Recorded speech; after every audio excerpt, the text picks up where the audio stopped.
आज फिर सगई है महफिल प्यारी, चूल्हे पे रखी है गरम हंडी सारी। मसालों की खुशबू हवा में छाई, हर एक मुस्कान ने खुशी बरसाई। प्याज और टमाटर का रंग निराला, प्यार से पका हर एक निवाला। धीमी आंच पे सपने पकते हैं, अपनों के दिल यह तो मिलते हैं। हंडी में सिर्फ खाना नहीं, प्यार भी पकता है। हर चम्मच के साथ रिश्तों का रंग जगता है। खुशियों का स्वाद, यादों की महक,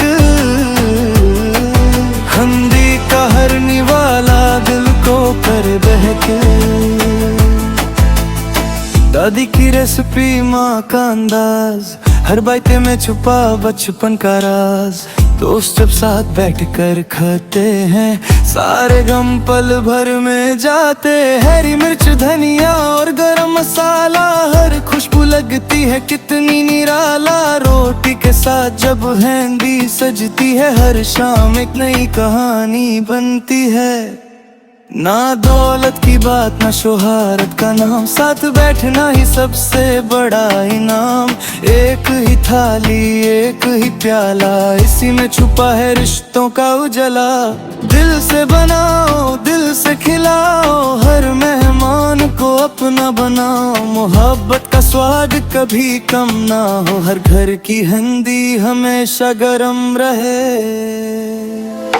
हंडी का जादू सबको भा जाए, हर खुशबू दिल को छू जाए। प्यार की रेसिपी कभी पुरानी ना हो, अपनों की यारी कभी बेगानी ना हो। आज भी जब हंडी धीरे धीरे पकती है, हर दुआ उसके साथ आसमां तक जाती है। खाना सिर्फ पेट नहीं, दिल भी भर देता है। हंडी हर घर को जन्नत सा कर देता है। चलो मिलकर एक नया गीत गाए, हंडी के साथ खुशियाँ सजाए। हर घर में हंसी, हर दिल में प्यार, यही हो जिंदगी का सबसे खूबसूरत त्योहार।